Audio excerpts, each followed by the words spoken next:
നമസ്കാരം. സ്വാതന്ത്ര്യാനന്തര ഇന്ത്യ എന്ന സിലബസ് ഭാഗത്ത് കഴിഞ്ഞ ക്ലാസ്സിൽ ഇന്ത്യ വിഭജനം, ഗാന്ധിവധം എന്നിങ്ങനെയുള്ള ടോപ്പിക്കുകളാണ് നമ്മൾ മനസ്സിലാക്കിയത്. ഇന്നത്തെ ക്ലാസ്സിൽ വളരെ പ്രധാനപ്പെട്ട രണ്ട് ടോപ്പിക്കുകളാണ് പഠിക്കുന്നത്.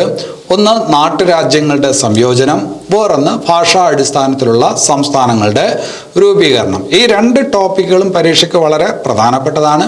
അപ്പോൾ അത് നന്നായിട്ട് പഠിച്ചെടുക്കാൻ വേണ്ടിയിട്ട് ശ്രമിക്കണം. അതുപോലെ കഴിഞ്ഞ ക്ലാസ് കണ്ടിട്ടില്ലെങ്കിൽ തീർച്ചയായിട്ടും ആ ക്ലാസ് കാണണം. അതുപോലെ ആസ്ഥ അക്കാഡമിയുടെ ഓൺലൈൻ കോഴ്സുകളിൽ പങ്കെടുക്കുന്നതിനും ഞങ്ങളുടെ മറ്റ് സേവനങ്ങൾക്കുമായി ആസ്ഥ അക്കാഡമി കേരള എന്ന ഞങ്ങളുടെ ലേണിംഗ് ആപ്പ് ഡൗൺലോഡ് ചെയ്യുക. ഇവിടെ നടക്കുന്ന ക്ലാസ്സുകളുടെ PDF നോട്ട്സിനായിട്ട് ഞങ്ങളുടെ ടെലഗ്രാം ചാനൽ കൂടി അംഗമാവുക. ഞാൻ അജിത് സുമേരു. ഏവർക്കും ആസ്ഥ അക്കാഡമിയിലേക്ക് സ്വാഗതം.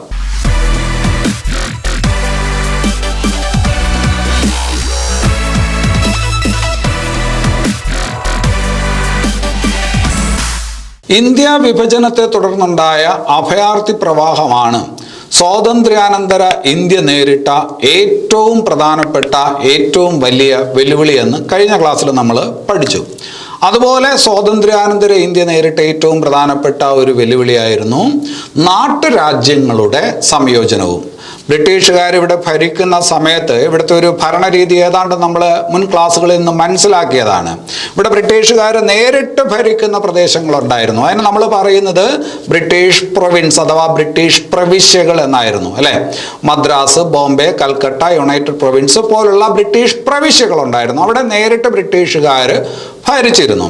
അല്ലാതെ നാട്ടുരാജ്യങ്ങളും ഉണ്ടായിരുന്നു. ബ്രിട്ടീഷ് മേധാവിത്വം അംഗീകരിച്ചുകൊണ്ട് ബ്രിട്ടീഷുകാർക്ക് വർഷാവർഷം ടാക്സ് നൽകിക്കൊണ്ട് അവരുടെ മേധാവിത്വമൊക്കെ അംഗീകരിച്ചു കൊണ്ടുപോകുന്ന നാട്ടുരാജ്യങ്ങളും ഉണ്ടായിരുന്നു. അങ്ങനെ ബ്രിട്ടീഷ് ഭരണകാലത്ത് ഇന്നത്തെ ഇന്ത്യയിലും പാകിസ്ഥാനിലുമായിട്ട് 565 നാട്ടുരാജ്യങ്ങൾ ഉണ്ടായിരുന്നു. 565 നാട്ടുരാജ്യങ്ങൾ. നമുക്കറിയാം 947 ഓഗസ്റ്റ് 14 പാകിസ്ഥാനും ഓഗസ്റ്റ് 15 ഇന്ത്യക്കും എന്ത് ചെയ്തു? സ്വാതന്ത്ര്യം കിട്ടി, അല്ലെ? അങ്ങനെ സ്വാതന്ത്ര്യം കിട്ടുമ്പോൾ ഇന്ത്യയിലെ എത്ര നാട്ടുരാജ്യങ്ങൾ ഉണ്ടായിരുന്നു? നമ്മുടെ ഇന്ത്യയുടെ ഭാഗത്തുണ്ടായിരുന്ന ആകെ നാട്ടുരാജ്യങ്ങൾ എത്രയാണെന്ന് ചോദിച്ചാൽ 552 ആണ്. 13 പാകിസ്ഥാനിലും ആയിരുന്നു. അങ്ങനെ മൊത്തം 565, അല്ലെ? അപ്പോൾ ബ്രിട്ടീഷ് ഇന്ത്യയിലെ ആകെ നാട്ടുരാജ്യങ്ങൾ എത്രയായിരുന്നു എന്ന് ചോദിച്ചാൽ അത് 565 ആണ്. നമ്മുടെ സ്വാതന്ത്ര്യം കിട്ടിയ ഇന്ത്യയിലെ നാട്ടുരാജ്യങ്ങളുടെ എണ്ണം എത്രയായിരുന്നു എന്ന് ചോദിച്ചാൽ 552 ആയിരുന്നു. ഈ പറഞ്ഞ 552 നാട്ടുരാജ്യങ്ങളെയും ഇന്ത്യൻ യൂണിയനിൽ ചേർക്കുക എന്ന് പറയുന്ന വളരെ ശ്രമകരമായിട്ടുള്ള ഒരു ജോലി ഉണ്ടായിരുന്നു, ഒരു ഉത്തരവാദിത്വം ഉണ്ടായിരുന്നു. അത് ഭംഗിയായി നിർവഹിച്ച ആളാണ് സർദാർ വല്ലഭായ് പട്ടേൽ എന്നൊക്കെ നിങ്ങൾക്ക് അറിയാം. അപ്പൊ ഇവിടുത്തെ ചോദ്യം ഇതാണ്: ബ്രിട്ടീഷ് ഇന്ത്യയിലെ ആകെ നാട്ടുരാജ്യങ്ങൾ എത്രയായിരുന്നു? 565. സ്വാതന്ത്ര്യം കിട്ടുന്ന സമയത്ത് ഇന്ത്യയിലെ നാട്ടുരാജ്യങ്ങളുടെ എണ്ണം എത്രയായിരുന്നു? 552. ഈ 552 നാട്ടുരാജ്യങ്ങളിൽ 549 നാട്ടുരാജ്യങ്ങളെയും 552ൽ 549 നാട്ടുരാജ്യങ്ങളെയും വളരെ പെട്ടെന്ന് തന്നെ ഇന്ത്യൻ യൂണിയനിൽ ചേർക്കാനായിട്ട് പറ്റി. ഒരു ലയന കരാർ ഉണ്ടായിരുന്നു. അതനുസരിച്ച് 549 നാട്ടുരാജ്യങ്ങളെ വളരെ പെട്ടെന്ന് നമുക്ക് ഇന്ത്യൻ യൂണിയനിൽ ചേർക്കാനായിട്ട് പറ്റി. 3 നാട്ടുരാജ്യങ്ങളെ ചേർക്കുന്നതിനാണ് നമ്മൾ വളരെയധികം ബുദ്ധിമുട്ടിയത്, വളരെയധികം കഷ്ടപ്പാടുണ്ടായത് 3 നാട്ടുരാജ്യങ്ങളുടെ കാര്യത്തിലാണ്. ആ 3 നാട്ടുരാജ്യങ്ങൾ ഏതൊക്കെയാണെന്ന് നിങ്ങൾക്ക് അറിയാം. ഒന്ന് കാശ്മീർ. കാശ്മീരിനെ ഇന്ത്യൻ യൂണിയനിൽ ചേർക്കുന്നതിന് അല്പം ബുദ്ധിമുട്ടുണ്ടായി. അതുപോലെ ജുനഗഡ്, വേറൊന്ന് ഹൈദരാബാദ്. അപ്പൊ ഈ പറഞ്ഞ 3 നാട്ടുരാജ്യങ്ങൾ ഒഴിച്ച് ബാക്കി 549 നാട്ടുരാജ്യങ്ങളെയും വളരെ പെട്ടെന്ന് ഇന്ത്യൻ യൂണിയനിൽ ചേർക്കാനായിട്ട് പറ്റി. ഇത് വളരെ ശ്രമകരമായിട്ടുള്ള ഒരു ജോലി തന്നെയായിരുന്നു. അതിനു വേണ്ടിയിട്ടൊരു പ്രത്യേകിച്ച് ഒരു ഡിപ്പാർട്ട്മെന്റ് അന്നുണ്ടായിരുന്നു. അതിനെയാണ് നമ്മൾ പറയുന്നത് സ്റ്റേറ്റ് ഡിപ്പാർട്ട്മെന്റ്. നാട്ടുരാജ്യങ്ങളെ ഇന്ത്യൻ യൂണിയനിൽ ചേർക്കുന്നതിന് ലയിപ്പിക്കുന്നതിന് വേണ്ടി ഒരു ഡിപ്പാർട്ട്മെന്റ്, അതാണ് സ്റ്റേറ്റ് ഡിപ്പാർട്ട്മെന്റ്. ആ സ്റ്റേറ്റ് ഡിപ്പാർട്ട്മെന്റിന്റെ തലവൻ ആരായിരുന്നു എന്നുള്ളത് നിങ്ങൾക്ക് അറിയാം. സ്റ്റേറ്റ് ഡിപ്പാർട്ട്മെന്റിന്റെ അധ്യക്ഷൻ അഥവാ തലവൻ ആരായിരുന്നു ചോദിച്ചാൽ സർദാർ വല്ലഭായ് പട്ടേലാണ്. സർദാർ വല്ലഭായ് പട്ടേൽ. ആ സർദാർ വല്ലഭായ് പട്ടേലിന്റെ കാര്യം പറയുമ്പോൾ നമ്മൾ പലപ്പോഴും പറയും ഇന്ത്യൻ ബിസ്മാർക്ക് എന്ന് പറയും. Indian Bismarck. ബിസ്മാർക്ക് എന്ന് പറയുന്നത് ആരാണ്?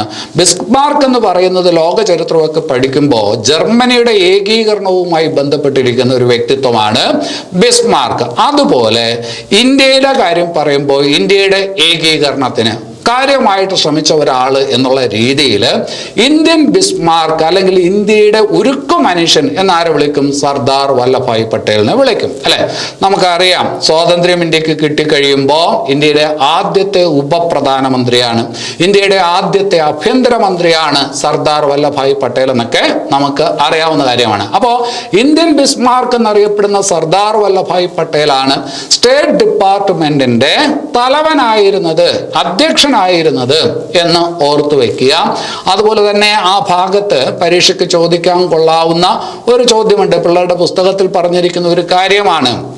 വളരെ കഷ്ടപ്പെട്ട് നാം നേടിയെടുത്ത സ്വാതന്ത്ര്യം നാട്ടുരാജ്യങ്ങളുടെ വാതായനങ്ങളിലൂടെ നമുക്ക് നഷ്ടപ്പെട്ടുകൂടാ.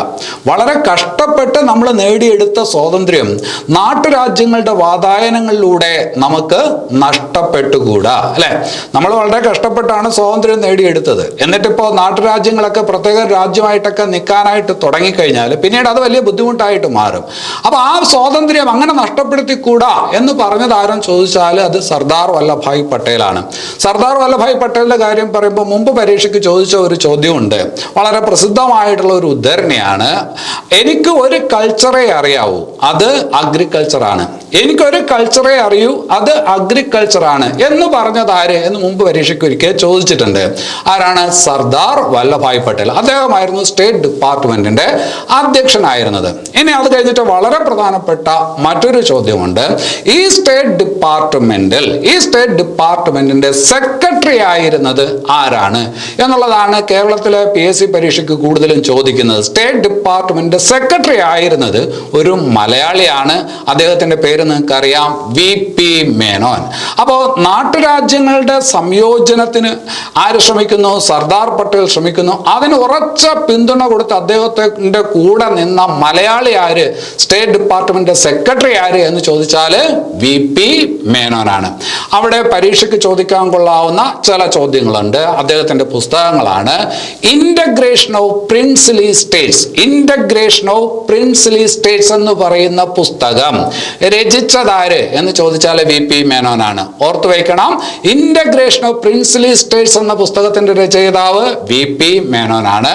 അതുപോലെ തന്നെ വളരെ പ്രധാനപ്പെട്ട മറ്റൊരു കൃതിയുണ്ട്, transfer of power in India.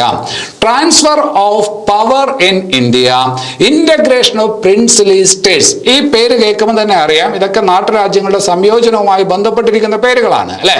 ഈ കൃതികൾ രചിച്ചത് ആരെന്ന് ചോദിച്ചാൽ സ്റ്റേറ്റ് ഡിപ്പാർട്ട്മെന്റിന്റെ സെക്രട്ടറി ആയിരുന്ന മലയാളി VP മേനോനാണ് രചിച്ചത് എന്നുള്ള കാര്യം അവിടെ ഓർത്ത് വയ്ക്കുക. ഞാൻ പറഞ്ഞു 549 നാട്ടുരാജ്യങ്ങളും വളരെ പെട്ടെന്ന് തന്നെ ഇന്ത്യൻ യൂണിയനിൽ ചേർന്നു. 3 നാട്ടുരാജ്യങ്ങളുടെ കാര്യത്തിലാണ് പ്രശ്നമുണ്ടായത്, അല്ലെ? അതിലൊന്ന് ഏതാണ്? കാശ്മീർ. ശരിക്കും അന്ന് കാശ്മീർ ഭരിക്കുന്നത് ഒരു ഹിന്ദു രാജാവാണ്. ഹരിസിംഗ് എന്ന് പറയുന്ന രാജാവാണ് കാശ്മീർ ഭരിക്കുന്നത്. ആ രാജാവിന് ഇന്ത്യൻ യൂണിയനിൽ ചേരാനായിരുന്നു താല്പര്യം. പക്ഷെ അവിടെയുള്ള ആൾക്കാർക്ക് ഭൂരിപക്ഷം പേർക്കും പാകിസ്ഥാനിൽ ചേരാനായിരുന്നു താല്പര്യം. അങ്ങനെ ഒരു ആശയക്കുഴപ്പത്തിൽ അങ്ങനെ നിൽക്കുമ്പോൾ ഇന്ത്യൻ യൂണിയനിൽ ചേരണോ പാകിസ്ഥാനിൽ ചേരണോ, നാട്ടുരാജ്യങ്ങൾക്ക് അവർക്ക് ഇഷ്ടമുള്ളിടത്ത് ചേരാം, ഏതിൽ വേണമെങ്കിലും ചേരാം. അതാണ് ആ ലയന കരാറിലെ വ്യവസ്ഥ. അതനുസരിച്ച് ഇങ്ങനെ ആലോചനയിലായിരിക്കുന്ന സമയത്ത് പാകിസ്ഥാൻ ഏകപക്ഷീയമായിട്ട് കാശ്മീരിനെ ആക്രമിച്ചു. ആ സമയത്ത് ഹരിസിംഗ് പെട്ടെന്ന് ഇന്ത്യൻ ഗവൺമെന്റുമായി ബന്ധപ്പെടുകയും ലയന കരാറിൽ ഒപ്പിടുകയും ചെയ്തു. അങ്ങനെയാണ് കാശ്മീർ ഇന്ത്യൻ യൂണിയനിൽ ചേരുന്നത്. അപ്പോൾ കാശ്മീർ ലയന കരാറിൽ ഒപ്പിട്ടുകൊണ്ട് ഇന്ത്യൻ യൂണിയനിൽ ചേരുന്നത് 1947 ഒക്ടോബർ 26 ആ രാജാവിന്റെ പേരെന്താണ്? ഹരിസിംഗ് എന്നാണ്. അതൊന്ന് ഓർത്തു വെക്കണം. അപ്പൊ 1947 ഒക്ടോബർ 26 ലയന കരാറിൽ ഒപ്പിട്ടുകൊണ്ട് ഇന്ത്യൻ യൂണിയനിൽ കൂടിച്ചേർന്ന നാട്ടുരാജ്യം ഏത് എന്ന് ചോദിച്ചാൽ അത് ഏതാണ്? അത് കാശ്മീരാണ്. ഇനി അത് കഴിഞ്ഞിട്ട് വേറൊരു നാട്ടുരാജ്യത്തിലോട്ട് വരാം, ജുനഗഡ്. കാശ്മീരിന്റെ കാര്യത്തിൽ എന്തു പറഞ്ഞുവോ അതിന് നേരെ ഓപ്പോസിറ്റ് ആണ് ജുനഗഡിലെ കാര്യം. അതായത് ജുനഗഡിലെ ഭരണാധികാരിക്ക് പാകിസ്ഥാനിൽ പോകാനായിരുന്നു താല്പര്യം. പക്ഷെ ജുനഗഡിലെ സാധാരണക്കാരായിട്ടുള്ള ആൾക്കാർക്ക്, ജനങ്ങൾക്ക് മുഴുക്കുകയും എവിടെ ചേരണം? ഇന്ത്യൻ യൂണിയനിൽ ചേരണം. ജുനഗഡ് എന്ന് പറയുന്നത് നമ്മുടെ ഗുജറാത്തിന്റെ ഭാഗത്തുണ്ടായിരുന്ന ഒരു നാട്ടുരാജ്യമാണ്. അപ്പൊ ജുനഗഡിലെ ഭരണാധികാരിക്ക് പാകിസ്ഥാനിൽ പോകാൻ താല്പര്യം, അവിടുത്തെ ജനങ്ങൾക്ക് ഇന്ത്യൻ യൂണിയനിൽ ചേരാനായിരുന്നു താല്പര്യം. താല്പര്യം. ഈ ഭരണാധികാരി രഹസ്യമായിട്ട് പാകിസ്ഥാനുമായിട്ട് ബന്ധപ്പെട്ട് അവിടെ ചേരുന്നതിന് വേണ്ടിയിട്ടുള്ള നടപടികളൊക്കെ തുടങ്ങിയ സമയത്ത് ജനം അവിടെ ഇളകാൻ തുടങ്ങി. ആ സമയത്ത് ഭരണാധികാരിക്ക് അവിടെ നിന്ന് വിട്ട് പാകിസ്ഥാനിലോട്ട് പലായനം ചെയ്യേണ്ട ഒരു സാഹചര്യം ഉണ്ടായി. അപ്പോൾ ഇന്ത്യൻ സൈന്യം ജുനഗഡ് വളയുന്നു. അവിടെ എന്ത് ചെയ്യുന്നു? ജനഹിത പരിശോധന നടത്തുന്നു. റഫറൻഡം ജനഹിത പരിശോധന നടത്തുന്നു. ആ ജനഹിത പരിശോധനയിൽ കൂടുതൽ പേരും ഇന്ത്യൻ യൂണിയനിൽ ചേരാനാണ് താല്പര്യം പ്രകടിപ്പിച്ചത്. അതിന്റെ അടിസ്ഥാനത്തിൽ ഇന്ത്യൻ യൂണിയനിൽ കൂട്ടിച്ചേർക്കപ്പെട്ട നാട്ടുരാജ്യമാണ് ജുനഗഡ്. അത് പരീക്ഷയ്ക്ക് എപ്പോഴും ചോദിക്കുന്നത് ഈ രീതിയിലാണ്. ജനഹിത പരിശോധനയിലൂടെ ഇന്ത്യൻ യൂണിയനിൽ കൂട്ടിച്ചേർക്കപ്പെട്ട നാട്ടുരാജ്യം ഏത് എന്ന് ചോദിച്ചാൽ അത് ജുനഗഡ് ആണ്. ഇനി അത് കഴിഞ്ഞിട്ട് മറ്റൊരു നാട്ടുരാജ്യം ഏതാണ്? ഹൈദരാബാദ്. ഹൈദരാബാദിൽ ഒരു ഭരണാധികാരി ഉണ്ടായിരുന്നു, നിസാം. നിസാം എന്ന് പറയുന്ന ആ ഭരണാധികാരിയുടെ സ്ഥാനപ്പേരാണ്. അപ്പോൾ നിസാമിനെ സംബന്ധിച്ചിടത്തോളം പാകിസ്ഥാനിലും ഇന്ത്യയിലും ചേരാനല്ല, അദ്ദേഹം സ്വതന്ത്രമായിട്ടൊരു രാജ്യമായി നിൽക്കാൻ തന്നെയാണ് തീരുമാനിച്ചത്. നോക്ക്, ഇന്ത്യക്കകത്ത് ഹൈദരാബാദ് എവിടെയാണെന്ന് നിങ്ങൾക്ക് അറിയാം. അപ്പോൾ ആ ഭാഗം പ്രത്യേക രാജ്യമായിട്ട് നിലകൊള്ളുന്നതിന് വേണ്ടിയിട്ട് ശ്രമിച്ചു. അപ്പോൾ സ്വാഭാവികമായിട്ടും ഇന്ത്യൻ സൈന്യം എന്ത് ചെയ്യുന്നു? അവിടെ വളയുന്നു, ഹൈദരാബാദിനെ വളയുന്നു. ആ പറഞ്ഞ നടപടിയാണ് ഓപ്പറേഷൻ പോളോ. ഓപ്പറേഷൻ പോളോ ഹൈദരാബാദിനെ ഇന്ത്യൻ യൂണിയനിൽ കൂട്ടിച്ചേർക്കുന്നതിന് വേണ്ടിയിട്ടുള്ള സൈനിക നടപടിയാണ് ഓപ്പറേഷൻ പോളോ. കഴിഞ്ഞ ക്ലാസ്സിൽ ഓപ്പറേഷൻ വിജയ് പഠിച്ചിട്ടുണ്ട്. ഓപ്പറേഷൻ വിജയ് എന്ന് പറയുന്നത് ഗോവ കൂട്ടിച്ചേർക്കുന്നതിന് വേണ്ടിയിട്ടുള്ള ശ്രമമായിരുന്നു എന്ന് നമ്മൾ പഠിച്ചിട്ടുണ്ട്. ഇതിപ്പോ ഓപ്പറേഷൻ പോളോ പരീക്ഷയ്ക്ക് ചോദിച്ചിട്ടുണ്ട്. ഓപ്പറേഷൻ പോളോയിലൂടെ ഇന്ത്യൻ യൂണിയനിൽ കൂട്ടിച്ചേർക്കപ്പെട്ട നാട്ടുരാജ്യം എന്ന് ചോദിച്ചിട്ടുണ്ട്. അതേതാണ്? ഹൈദരാബാദ്. 1948 ഓപ്പറേഷൻ പോളോ എന്ന് പറയുന്ന ഈ സൈനിക നീക്കം നടക്കുന്നതും അതിന്റെ ഭാഗമായിട്ട് ഹൈദരാബാദ് എന്ത് ചെയ്യുന്നതും ഇന്ത്യൻ യൂണിയനിൽ ചേരുന്നതും. അപ്പൊ അത് ഓർത്തു വെക്കണം, ഓപ്പറേഷൻ പോളോ. ഇനി അവിടെ ഒരു കാര്യം കൂടി പരീക്ഷയ്ക്ക് ചോദിക്കാൻ കൊള്ളാവുന്ന വളരെ പ്രധാനപ്പെട്ട ഒരു പോയിന്റ് ഉണ്ട്. റസാക്കർസ്. എന്താണ്? റസാക്കർസ് എന്ന് പറയുന്ന അർദ്ധ സൈനിക വിഭാഗം. റസാക്കർസ് എന്ന അർദ്ധ സൈനിക വിഭാഗം ഏത് നാട്ടുരാജ്യത്തിലേതായിരുന്നു എന്ന് ചോദിച്ചാൽ ഹൈദരാബാദിലെ അർദ്ധ സൈനിക വിഭാഗമാണ് റസാക്കർസ് എന്ന് അറിയപ്പെട്ടിരുന്നത്. ഈ സൈനിക നീക്കമൊക്കെ നടക്കുമ്പോൾ ആ പേര് വളരെ പ്രസിദ്ധമാണ്. അപ്പോൾ റസാക്കർസ് എന്ന് പറയുന്നത് ഏത് നാട്ടുരാജ്യത്തിലെ അർദ്ധ സൈനിക വിഭാഗമാണെന്ന് ചോദിച്ചാൽ ഹൈദരാബാദിലെ അർദ്ധ സൈനിക വിഭാഗമായിരുന്നു റസാക്കർസ് എന്ന് മനസ്സിലാക്കി വെക്കുക. അപ്പോൾ നാട്ടുരാജ്യങ്ങളുടെ സംയോജനം, അതിനു വേണ്ടിയിട്ടുള്ള സ്റ്റേറ്റ് ഡിപ്പാർട്ട്മെന്റ് 565 നാട്ടുരാജ്യങ്ങളിൽ 552 ഇന്ത്യൻ യൂണിയനിൽ ചേർന്നു, 549 പെട്ടെന്ന് ചേർന്നു. 3 ഇത്തിരി പ്രയാസമായത്. ആ 3 ഏതൊക്കെയാണ്? അപ്പൊ ഇതുമായി ബന്ധപ്പെട്ട മലയാളി ആരാണ്, അദ്ദേഹത്തിന്റെ പുസ്തകങ്ങൾ ഏതൊക്കെയാണ് എന്നുള്ള കാര്യം അവിടെ മനസ്സിലാക്കി വെക്കുക. ഇനി അത് കഴിഞ്ഞിട്ട് നാട്ടുരാജ്യങ്ങളുടെ സംയോജനം കഴിഞ്ഞാൽ പിന്നീട് വളരെ വലിയ ഒരു പ്രശ്നമായിട്ട് പിന്നീട് മാറിയത് ഭാഷാടിസ്ഥാനത്തിൽ സംസ്ഥാനങ്ങൾ വേണം എന്നുള്ള ഒരു മുറവിളിയാണ്. നമുക്കറിയാം 1920 ഇന്ത്യൻ നാഷണൽ കോൺഗ്രസിന്റെ നാഗ്പൂർ സമ്മേളനം. 1920 ഇന്ത്യൻ നാഷണൽ കോൺഗ്രസിന്റെ നാഗ്പൂർ സമ്മേളനം, അന്ന് അധ്യക്ഷനായിരുന്നത് സി വിജയരാഘവാചാര്യർ ആണെന്ന് പല ക്ലാസ്സുകളിലായിട്ട് നമ്മൾ പഠിച്ചിട്ടുണ്ട്. സി വിജയരാഘവാചാര്യരായിരുന്നു 1920 ഇന്ത്യൻ നാഷണൽ കോൺഗ്രസിന്റെ നാഗ്പൂർ സമ്മേളനത്തിന്റെ അധ്യക്ഷൻ. ഞാൻ എന്തിനാണ് ഇപ്പോൾ നാഗ്പൂർ സമ്മേളനത്തിലോട്ട് വന്നത്? ആ നാഗ്പൂർ സമ്മേളനത്തിൽ ഒരു പ്രധാനപ്പെട്ട ഒരു പ്രമേയം ഉണ്ടായിരുന്നു. എന്താണ് അവിടെ ഉണ്ടായ ഒരു പ്രധാനപ്പെട്ട ആവശ്യം? ഭാഷാടിസ്ഥാനത്തിൽ പ്രദേശ് കോൺഗ്രസ് കമ്മിറ്റികൾ രൂപീകരിക്കണം. ഇപ്പൊ കേരള പ്രദേശ് കോൺഗ്രസ് കമ്മിറ്റിയൊക്കെ രൂപീകരിക്കപ്പെടുന്നത് ഈ പറഞ്ഞ പ്രമേയത്തെ തുടർന്നാണ് പിന്നീട്. അപ്പോ 1920 ഇന്ത്യൻ നാഷണൽ കോൺഗ്രസിന്റെ നാഗ്പൂർ സമ്മേളനത്തിലെ പ്രധാനപ്പെട്ട ഒരു തീരുമാനങ്ങളിൽ ഒന്ന് ഭാഷാ അടിസ്ഥാനത്തിൽ പ്രദേശ് കോൺഗ്രസ് കമ്മിറ്റികൾ ഉണ്ടാകണം. പിന്നീട് ഇന്ത്യയുടെ സ്വാതന്ത്ര്യത്തിന് ശേഷം ഭാഷാ അടിസ്ഥാനത്തിൽ സംസ്ഥാനങ്ങൾ ഉണ്ടാകണം എന്നുള്ള ആവശ്യമൊക്കെ ആ പറഞ്ഞ സമ്മേളനത്തിൽ ഉണ്ടായിരുന്നു. അപ്പൊ അന്ന് കോൺഗ്രസ്, നെഹ്റു ഉൾപ്പെടെയുള്ള ആ കോൺഗ്രസ് നേതാക്കൾക്കെല്ലാം ഭാഷാടിസ്ഥാനത്തിലുള്ള സംസ്ഥാനങ്ങൾ എന്ന് പറയുന്ന ആശയത്തോട് യോജിപ്പായിരുന്നു. പക്ഷെ പിന്നീട് സ്വാതന്ത്ര്യം കിട്ടിയപ്പോൾ നെഹ്റു അടക്കമുള്ളവർ ഭാഷാടിസ്ഥാനത്തിൽ സംസ്ഥാനം രൂപീകരിക്കുക എന്ന് പറയുന്ന ആശയത്തെ പിന്നീട് പിന്തുണച്ചില്ല. പക്ഷെ 1920 നാഗ്പൂർ സമ്മേളനത്തിന്റെ സ്വഭാവം ഭാഷാടിസ്ഥാനത്തിൽ സംസ്ഥാനങ്ങൾ എന്നുള്ള ആശയത്തിൽ ഊന്നിയതായിരുന്നു. പക്ഷെ പിന്നീട് 1947 സ്വാതന്ത്ര്യം കിട്ടിയതിന് ശേഷം നെഹ്റു അടക്കമുള്ളവർ അതിൽ നിന്ന് പിന്മാറി. എന്തായാലും ആവശ്യം ശക്തമായിരുന്നു. അതിന്റെ അടിസ്ഥാനത്തിൽ അടിസ്ഥാനത്തിൽ, ഭാഷാ അടിസ്ഥാനത്തിൽ സംസ്ഥാനങ്ങൾ രൂപീകരിക്കുന്നതിന് വേണ്ടിയിട്ട് ഒരു കമ്മിറ്റിയെ കേന്ദ്ര ഗവൺമെന്റ് വെച്ചു. ഭാഷാ അടിസ്ഥാനത്തിൽ സംസ്ഥാന രൂപീകരണം എന്നുള്ള ആവശ്യത്തെക്കുറിച്ച് പഠിക്കുന്നതിന് വേണ്ടിയിട്ട് ഇന്ത്യ ഗവൺമെന്റ് നിയമിക്കുന്ന ആദ്യത്തെ കമ്മിറ്റി അതാണ് എസ്.കെ. ദാർ കമ്മിറ്റി 1948. ഈ ചോദ്യം ചോദിക്കുമ്പോൾ നിങ്ങൾ ചിലപ്പോൾ വിലപ്പെട്ട ഒരു മാർക്ക് കളയും. ഭാഷാ അടിസ്ഥാനത്തിലുള്ള സംസ്ഥാന രൂപീകരണത്തെ കുറിച്ച് പഠിക്കുന്നതിന് 1948 കേന്ദ്ര ഗവൺമെന്റ് നിയമിച്ച കമ്മിറ്റി ഏത് എന്ന് ചോദിക്കുമ്പോൾ അതിനകത്ത് തീർച്ചയായിട്ടും ഫസൽ അലി കമ്മിറ്റി ഉണ്ടായിരിക്കും. നിങ്ങൾ അത് എഴുതാനാണ് സാധ്യത. അപ്പൊ അത് ശ്രദ്ധിച്ചോണം. 948 എന്നാണ് എങ്കിൽ ആ കമ്മിറ്റി എസ്.കെ. ദാർ കമ്മിറ്റിയാണ്. ഏതാണ് committee? S K. Dar committee. Fazal Ali committee വരുന്നത് പിന്നെയും 5 കൊല്ലം കഴിഞ്ഞതിന് ശേഷമാണ്.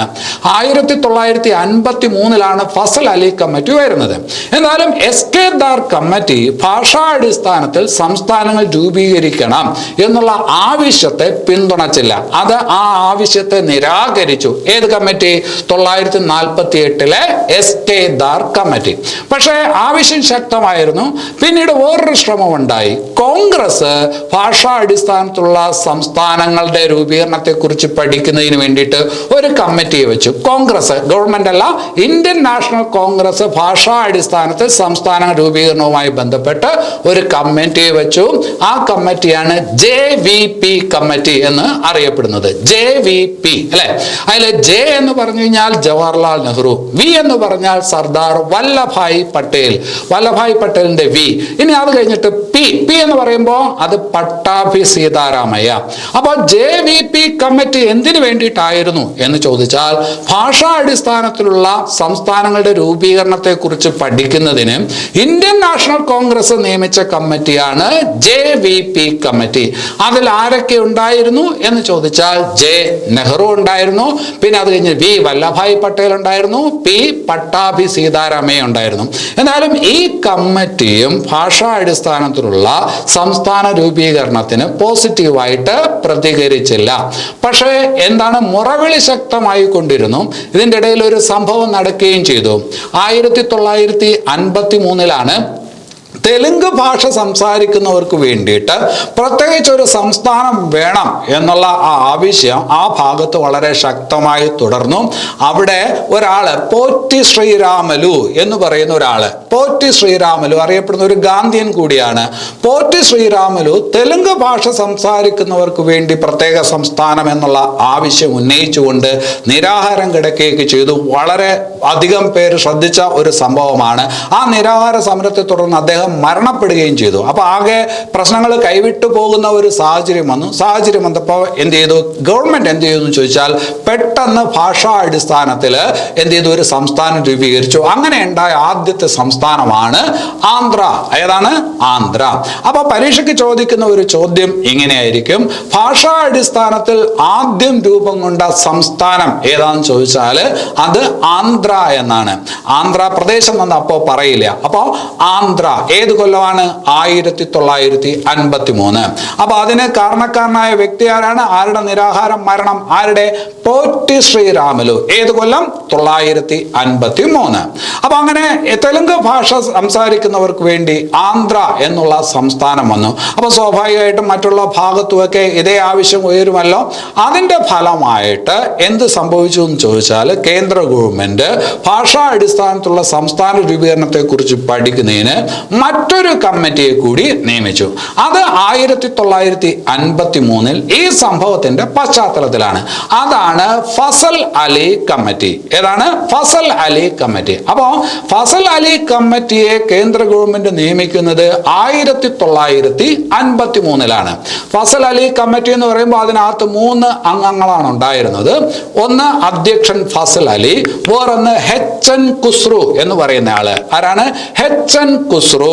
വേറൊന്ന് KM പണിക്കർ, സർദാർ KM പണിക്കർ.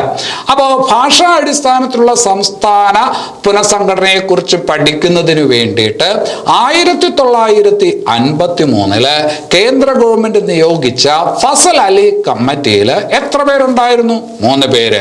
ഒരാളുടെ പേര് അറിയാം, ഫസൽ അലി. ഒരാള് HN ഖുസ്രു. മൂന്നാമത്തെ പേര് പേര് വളരെ വളരെ പ്രധാനം. അത് മലയാളിയാണ്. ആരാണ്? KM പണിക്കർ.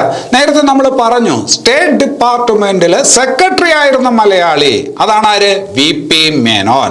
അതേസമയം ഫസൽ അലി കമ്മിറ്റിയിൽ അംഗമായിരുന്ന മലയാളി ആരെന്ന് ചോദിച്ചാൽ അത് സർദാർ KM പണിക്കറാണ്. അങ്ങോട്ടും ഇങ്ങോട്ടും മാറിപ്പോകാതെ നോക്കണം. അങ്ങനെ ഈ പറഞ്ഞ കമ്മിറ്റി 1953 നിയമിക്കപ്പെട്ട കമ്മിറ്റി 1955 നെഹ്റു ഗവൺമെന്റിന് ഭാഷാ അടിസ്ഥാനത്തിൽ സംസ്ഥാനങ്ങൾ രൂപീകരിക്കണം എന്ന് ആവശ്യപ്പെട്ടുകൊണ്ട് റിപ്പോർട്ട് കൊടുത്തു. 1956 ഇന്ത്യൻ പാർലമെന്റ് എന്ത് ചെയ്തു? ഭരണഘടനാ ഭേദഗതിയിലൂടെ ഈ നിയമം പാസാക്കി. അതായത് ഭാഷാ അടിസ്ഥാനത്തിലുള്ള സംസ്ഥാന പുനഃസംഘടനാ നിയമം 1956 ഇന്ത്യൻ പാർലമെന്റ് പാസാക്കി. അതുമായി ബന്ധപ്പെട്ടിരിക്കുന്ന ഭരണഘടനാ ഭേദഗതി എന്ന് ചോദിച്ചാൽ ഭേദഗതി 7 ഭരണഘടനയുടെ 7ാം ഭേദഗതി. അപ്പോ ഭരണഘടനയുടെ 7ാം ഭേദഗതി പ്രകാരം 1956 സ്റ്റേറ്റ് എന്താണ്? ലിംഗ്വിസ്റ്റിക് റീഓർഗനൈസേഷൻ ആക്ട്, ഭാഷാടിസ്ഥാനത്തിലുള്ള സംസ്ഥാന പുനഃസംഘടനാ നിയമം പാസാക്കപ്പെട്ടു. ഏതാണ് ഭേദഗതി? 7ാം ഭേദഗതി 1956. അങ്ങനെ ഭാഷാടിസ്ഥാനത്തിൽ സംസ്ഥാനങ്ങൾ രൂപീകരിക്കപ്പെട്ടു. 1956 നവംബർ 1 ഈ പുനഃസംഘടനാ നിയമം പ്രാബല്യത്തിൽ വരുമ്പോൾ ഇന്ത്യയിൽ 14 സംസ്ഥാനങ്ങളും 6 കേന്ദ്രഭരണ പ്രദേശങ്ങളുമായി. ഇന്ത്യയിൽ അപ്പോൾ എത്ര സംസ്ഥാനങ്ങളായി? 14 സംസ്ഥാനങ്ങളും 6 കേന്ദ്രഭരണ പ്രദേശങ്ങളുമായി. ഇനി അവിടെ നിങ്ങൾ ശ്രദ്ധിക്കേണ്ടത് 1956 നവംബർ 1 രൂപം കൊണ്ട സംസ്ഥാനങ്ങൾ ഏതൊക്കെ എന്ന് മനസ്സിലാക്കണം. ചില സംസ്ഥാനങ്ങളൊക്കെ നേരത്തെ ഉള്ളതാണ്. പക്ഷേ 1956 നവംബർ 1 ഭാഷാടിസ്ഥാനത്തിൽ രൂപം കൊണ്ട സംസ്ഥാനങ്ങൾ അതിൽ പ്രധാനമാണ് കേരളം. കേരളം രൂപം കൊണ്ടത് 1956 നവംബർ 1 അല്ലെ? അപ്പൊ തമിഴ്നാട്ടിലെ കുറച്ച് സ്ഥലങ്ങളൊക്കെ അങ്ങോട്ടും ഇങ്ങോട്ടും ഒക്കെ മാറ്റിയാണ്. അപ്പൊ തമിഴ്നാടും 1956 നവംബർ 1 അല്ലെ? കർണാടകയിലെ കുറച്ച് സ്ഥലങ്ങൾ അങ്ങോട്ടും ഇങ്ങോട്ടും മാറ്റിയിട്ടാണ്. അപ്പൊ കേരളമായാലും തമിഴ്നാടായാലും കർണാടകമായാലും ഈ പറഞ്ഞ സംസ്ഥാനങ്ങളുടെ രൂപീകരണം നടന്നത് 1956 നവംബർ 1 എന്ന് ഓർത്തു വയ്ക്കണം. ഇനി അത് കഴിഞ്ഞിട്ട് നിങ്ങൾ ശ്രദ്ധിക്കേണ്ടത് സംസ്ഥാനങ്ങളുടെ രൂപീകരണം നിങ്ങൾ പഠിക്കണം. അതിൽ ശ്രദ്ധിക്കേണ്ട ഒരു കാര്യമാണ് 1960 മെയ് 1 രൂപം കൊണ്ട സംസ്ഥാനം. 1960 മെയ് 1 അല്ലെ? മെയ് 1 എന്ന് പറയുമ്പോൾ തൊഴിലാളി ദിനമാണ്. പരീക്ഷയ്ക്കൊരിക്കൽ ചോദിച്ചിട്ടുണ്ട് തൊഴിലാളി ദിനത്തിൽ രൂപം കൊണ്ട സംസ്ഥാനം എന്ന് ചോദിച്ചിട്ടുണ്ട്. 1960 മെയ് 1 രൂപം കൊണ്ട സംസ്ഥാനം എന്ന് ചോദിച്ചാൽ പണ്ട് ബോംബെ എന്ന് പറഞ്ഞിട്ട് ഒറ്റ സംസ്ഥാനമാണ് ഉണ്ടായിരുന്നത്. ബോംബെ. ആ പറഞ്ഞ ബോംബെ എന്ന് പറയുന്ന സംസ്ഥാനത്തിന്റെ ഭാഗമായിരുന്നു ഇന്നത്തെ മഹാരാഷ്ട്രയും ഗുജറാത്തും. മഹാരാഷ്ട്രയും ഗുജറാത്തും ചേർത്ത് ഒറ്റ സംസ്ഥാനമായിരുന്നു പണ്ട്. ഏതാണ്? ബോംബെ. ബോംബെ. അതിനെ വിഭജിച്ചു മഹാരാഷ്ട്ര, ഗുജറാത്ത് എന്നിങ്ങനെ 2 സംസ്ഥാനങ്ങളായിട്ടും മാറുന്നത് ഏത് കൊല്ലമാണ്? 1960 മെയ് 1 അപ്പൊ എന്തു പറഞ്ഞാലും ശരി തന്നെ ഗുജറാത്തിനും മഹാരാഷ്ട്രയ്ക്കും ഒക്കെ കേരളത്തെക്കാൾ പ്രായം കുറവാണ് അല്ലെ? കേരളത്തിന്റെ അത്ര പ്രായമില്ല. അതുണ്ടാവുന്ന 1960 മെയ് 1 ഗുജറാത്ത്, മഹാരാഷ്ട്ര. അപ്പോ തൊഴിലാളി ദിനത്തിന്റെ അന്ന് രൂപം കൊണ്ട സംസ്ഥാനങ്ങളാണ് മഹാരാഷ്ട്രയും ഗുജറാത്തും എന്ന് നമുക്ക് പറയാം. ഇനി അത് കഴിഞ്ഞിട്ട് പരീക്ഷയ്ക്ക് ചോദിച്ച ചോദ്യമാണ് 1963 ഡിസംബർ 1. 1963 ഡിസംബർ 1 രൂപം കൊണ്ട സംസ്ഥാനം വളരെ പ്രധാനപ്പെട്ട ഒരു സംസ്ഥാനമാണ്. അത് നാഗാലാൻഡ്. 1963 ഡിസംബർ 1 രൂപം കൊണ്ട സംസ്ഥാനം നാഗാലാൻഡ്. അപ്പൊ ക്രമത്തിൽ പഠിക്കണം. ആദ്യം 56 നവംബർ 1. 56 നവംബർ 1 പറയുമ്പോൾ നമുക്ക് ആ 3 സംസ്ഥാനം കിട്ടും. പിന്നെ അത് കഴിഞ്ഞിട്ട് 60 60 ആ 2 സംസ്ഥാനങ്ങൾ കിട്ടും. 63 പിന്നീട് 56, 60, 63. 63 ഏതാണ് ആ സംസ്ഥാനം? നാഗാലാൻഡ്. ഏത് ദിവസമാണ്? ഡിസംബർ 1. മറ്റത് മെയ് 1 ഇത് ഡിസംബർ 1. വേറൊന്ന് നവംബർ 1 അല്ലെ? November 1, May 1, December 1. എങ്ങനെയെങ്കിലുമൊക്കെ ഓർത്ത് വയ്ക്കാൻ വേണ്ടി ശ്രമിക്കാം. കോഡ് ഉണ്ടാക്കാൻ വേണ്ടി ശ്രമിക്കുക. നിങ്ങൾ കോഡ് ഉണ്ടാക്കാനൊക്കെ മിടുക്കരാണെന്ന് എനിക്കറിയാം. എനിക്ക് അങ്ങനെ കോഡ് ഇല്ല. അപ്പൊ അതുകൊണ്ട് കോഡ് ഉണ്ടാക്കി പഠിക്കുക. November 1, May 1, December 1. 63 ഡിസംബർ 1 ഉണ്ടായ സംസ്ഥാനം നാഗാലാൻഡ്. ഇനി അത് കഴിഞ്ഞിട്ട് വളരെ പ്രധാനപ്പെട്ടത് 1966 നവംബർ 1, 1966 നവംബർ 1 എന്ന് പറയുമ്പോൾ 56 കഴിഞ്ഞ് വീണ്ടും 10 കൊല്ലം കഴിഞ്ഞതിന് ശേഷം ഉണ്ടായ ഒരു സംസ്ഥാനമുണ്ട്. ആ സംസ്ഥാനമാണ് ഹരിയാന. പഞ്ചാബിന്റെ ഭാഗമായിരുന്നു പണ്ട് ഹരിയാന. അപ്പൊ അവിടെ പഞ്ചാബ് എന്ന് പറയുമ്പോൾ പഞ്ചാബി ഭാഷ സംസാരിക്കുന്നവരാണ്, ഹരിയാന എന്ന് പറയുമ്പോൾ ഹിന്ദി ഭാഷ സംസാരിക്കുന്നവരാണ്. അപ്പൊ ആ പഞ്ചാബികളുടെ ഇടയിൽ നിന്ന് ഹിന്ദി ഭാഷ സംസാരിക്കുന്നവരെ മുറിച്ചു മാറ്റി ഉണ്ടാക്കിയ ഒരു സംസ്ഥാനമാണ് ഹരിയാന. 1966 നവംബർ 1 നമ്മളെക്കാളും 10 വയസ്സിന് എളുപ്പമാണ്. കേരളത്തിനേക്കാളും 10 വയസ്സ് ഇളയതാണ് ഏത്? ഹരിയാന, അല്ലെ? ഹരിയാന എന്ന് പറയുമ്പോൾ ആ സംസ്ഥാനത്തെ കുറിച്ച് നിങ്ങൾക്ക് അറിയാമല്ലോ. കുരുക്ഷേത്ര എന്ന് പറയുന്ന സ്ഥലം, കുരുക്ഷേത്ര യുദ്ധം നിങ്ങൾ കേട്ടിട്ടുണ്ട്. അതുപോലെ പാനിപ്പട്ട് എന്ന് പറയുന്ന സ്ഥലം നിങ്ങൾക്ക് അറിയാം. അതുപോലെ കൽപ്പന ചൗള ജനിച്ച കർണാൽ എന്ന് പറയുന്ന സ്ഥലം, അല്ലെ? കർണന്റെ പേരിൽ നിന്നുണ്ടായ സ്ഥലമാണ് കർണാൽ എന്ന് പറയാറുണ്ട്. പാനിപ്പട്ട്, കുരുക്ഷേത്ര. ഇവിടെ കുരുക്ഷേത്ര എന്ന് പറയുന്ന സ്ഥലത്തിന്റെ പ്രാധാന്യം നിങ്ങൾക്കറിയാം. കുരുക്ഷേത്ര യുദ്ധം മഹാഭാരതവുമായി ബന്ധപ്പെട്ടിരിക്കുന്നു. ആ മഹാഭാരതമൊക്കെ രചിക്കപ്പെട്ടത് ഹരിയാനയിൽ എന്നാണ് വിശ്വാസം. അതുപോലെ മഹാഭാരതത്തിനകത്ത് മഹാഭാരതത്തിന്റെ ആത്മാവാണ് ഭഗവത്ഗീത എന്ന് പറയാറുണ്ട്, അല്ലെ? കുരുക്ഷേത്ര യുദ്ധം നടക്കുന്ന സമയത്ത് കൃഷ്ണൻ അർജുനന് കൊടുക്കുന്ന ഒരു ഉപദേശമുണ്ട്. നീ നിന്റെ ഡ്യൂട്ടി ചെയ്യുക, നിന്റെ കർമ്മം ചെയ്യുക, അതിന്റെ കർമ്മഫലത്തെ കുറിച്ച് ചിന്തിക്കാതെ നീ നിന്റെ ഡ്യൂട്ടി ചെയ്തുകൊണ്ടേയിരിക്കുക. ഗീതയിലെ വലിയ ഒരു ഉപദേശമാണ് കൃഷ്ണൻ ആർക്ക് കൊടുക്കുന്നത്? ഈ പറഞ്ഞ അർജുനന് കൊടുക്കുന്നത്. അപ്പൊ ആ ഭഗവത്ഗീതയുടെ നാട്, അല്ലെങ്കിൽ വേദവ്യാസന്റെ മഹാഭാരതത്തിന്റെ നാട് എന്നൊക്കെ അറിയപ്പെടുന്ന സംസ്ഥാനം കൂടിയാണ് ഹരിയാന. കൽപ്പന ചൗളയുടെ ജന്മസ്ഥലം കൂടിയാണ് ഹരിയാന. ആ ഹരിയാന രൂപം കൊണ്ടത് 1966 നവംബർ 1 ഇനി അത് കഴിഞ്ഞിട്ട് 1972 ജനുവരി 21, 1972 ജനുവരി 21 ഉണ്ടായ 2 സംസ്ഥാനങ്ങളാണ്. ഒന്ന് മണിപ്പൂർ, വേറൊന്ന് മേഘാലയ. മണിപ്പൂരും മേഘാലയയും ഉണ്ടായത് ഏത് കൊല്ലമാണ്? 72. 2 സംസ്ഥാനം, അല്ലെ? ജനുവരി 21, 1972 ജനുവരി 21 ഉണ്ടായ 2 സംസ്ഥാനമാണ് മണിപ്പൂരും മേഘാലയയും. അതിൽ മണിപ്പൂരിന്റെ കാര്യം പറയുമ്പോൾ ഒരു കാര്യം ശ്രദ്ധിച്ചോണം. പരീക്ഷയ്ക്ക് സാധാരണഗതി ചോദിക്കുന്ന ഒരു ചോദ്യമാണ്. ഇന്ത്യയുടെ രത്നം എന്ന് നെഹ്റു വിശേഷിപ്പിച്ചത് ഏത് സ്ഥലത്തെയാണ്? ഇന്ത്യയുടെ രത്നം എന്ന് നെഹ്റു വിശേഷിപ്പിച്ചത് ഏതിനെയാണ് എന്ന് ചോദിച്ചാൽ മണിപ്പൂരിനെയാണ്. ഇന്ത്യയുടെ രത്നം എന്ന് വിശേഷിപ്പിക്കപ്പെടുന്ന സ്ഥലമാണ്, പ്രദേശമാണ് ഏത്? മണിപ്പൂർ. അതുപോലെ അന്ന് ഇർവിൻ പ്രഭുവിനെ അറിയാലോ, ഇവിടെ ഭരിച്ചിരുന്ന ഒരു വൈസ്രോയിയാണ് ഇർവിൻ പ്രഭു പറഞ്ഞു ഇന്ത്യയുടെ സ്വിറ്റ്സർലാൻഡ് ആണ് മണിപ്പൂർ. ഇന്ത്യയുടെ സ്വിറ്റ്സർലാൻഡ്, മണിപ്പൂരിനെ ഇന്ത്യയുടെ സ്വിറ്റ്സർലാൻഡ് എന്ന് വിശേഷിപ്പിച്ചത് ഇർവിൻ പ്രഭുവാണ്. ഇന്ത്യയുടെ രത്നം എന്ന് മണിപ്പൂരിനെ വിശേഷിപ്പിച്ചത് ആരെന്ന് ചോദിച്ചാൽ അത് ജവഹർലാൽ നെഹ്റുവാണ്. അപ്പൊ ആ മണിപ്പൂരും മേഘാലയൊക്കെ ഉണ്ടാവുന്നത് 1972 ജനുവരി 21 മണിപ്പൂരിന്റെ കാര്യം പറയുമ്പോൾ ഒരു കാര്യം കൂടി അവിടെ ഓർത്തു വെക്കണം. ബ്രിട്ടീഷുകാർക്കെതിരെ പടപൊരുതിയ ഒരു ധീര വനിതയുണ്ട്, ഗോത്രവർഗ വിഭാഗത്തിൽപ്പെടുന്ന ഒരു ധീര വനിത.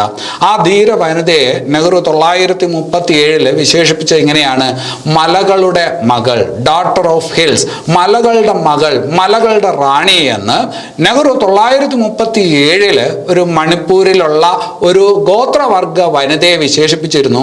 ഏതാണ് ആ വനിത? ഒരു സ്വാതന്ത്ര്യ സമര സേനാനിയാണ്.